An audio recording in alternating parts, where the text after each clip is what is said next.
This is Hout Bay in the city of Cape Town, and this is where I've lived for the last 20 years.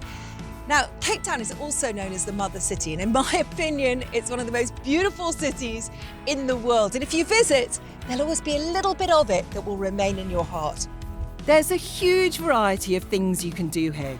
So come along with me as I show you just a few of them. To make the most of this city, you've got to get up early. Dominating the landscape is this, the famous Table Mountain. And if you come to Cape Town, you've got to go to the top. For the fit and adventurous, I'd recommend hiking up. Platteklip Gorge is the most straightforward hike. Lots of people do it. I wouldn't recommend doing it on your own, but I do it plenty of times with my partner or a friend. There are many different routes to get to the top, and if you want a longer hike, I'd recommend going with a guide. Of course, you don't have to hike. Weather permitting, you can get the cable car.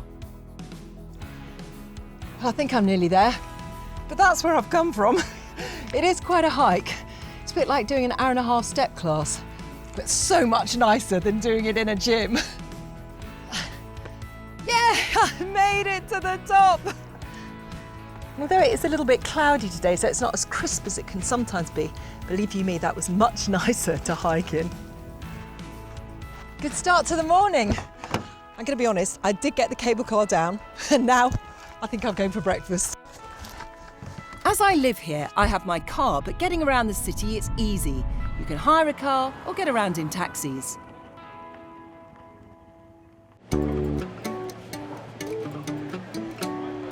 This is Hout Bay Market. It's a regular breakfast stop for me. They've got loads of choices of food. They've got some great craft stalls. And at lunchtime, they play local music. So it's a really good vibe.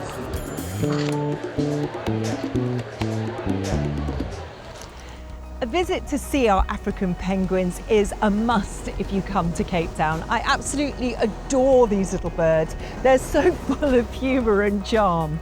And there are 2 land-based colonies that are near Cape Town that visitors can go to. There's this one, this is the famous one, Boulders, but I'd also recommend Stony Point in Betty's Bay. And if you visit either of them, you're guaranteed to see these charismatic little birds.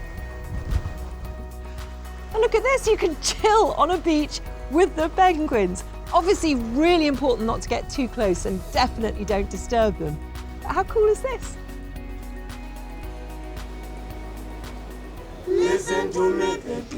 Simonstown isn't just famous for its penguins, it's famous for its harbour, its naval base and a bit of entertainment too. Perfect place to have a bit of lunch.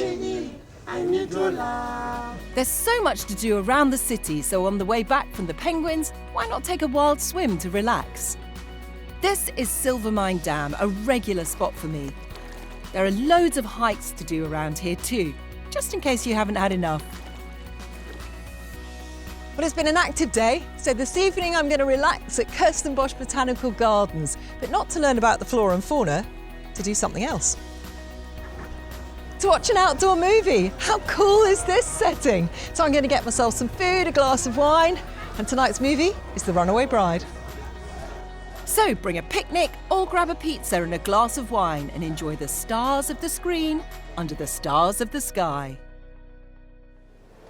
What a fantastic way to start the day. It's kayaking with Cape Fur seals off Dacre Island. There are so many of them here. If paddling isn't your thing and you prefer a leisurely boat trip, there are plenty of tours to see the seals. You can even book a snorkeling trip if you want to get really up close and personal. Next on my list is Robben Island. Now, I've done this tour a few times and I'd really recommend it. It's fascinating. There's so much history on this island. For centuries, it's been a prison, but of course, it's most famous for being a political prison for people like Nelson Mandela. This is the maximum security prison yard, and there's so much history just in this square.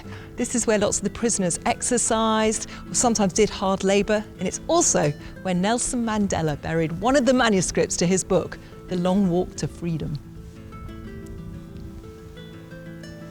This has to be one of the most famous prison cells ever. This is where Nelson Mandela spent 18 years of the 27 years that he served, and it pretty much hasn't changed.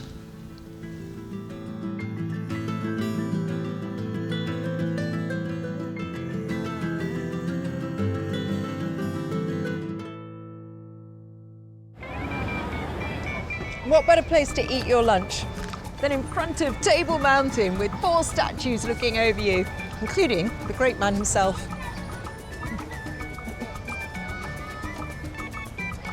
Now, this may be one too many activities for some people in one day, but I wanted to squeeze it in because it is so much fun. And if you like adventure, adrenaline, or you've got kids with you, then doing Cape Town zip lines is a must.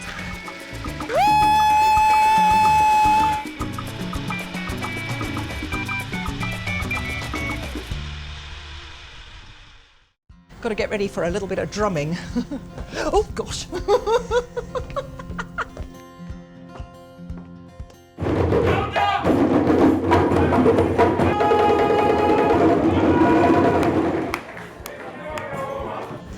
You definitely need to come to Gold hungry.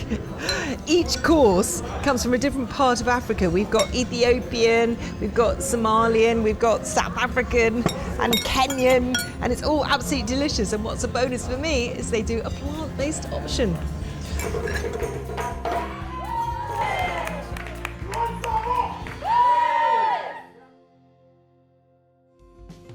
So that's my what to do in Cape Town. Perhaps a little too busy for some, so I definitely recommend staying longer.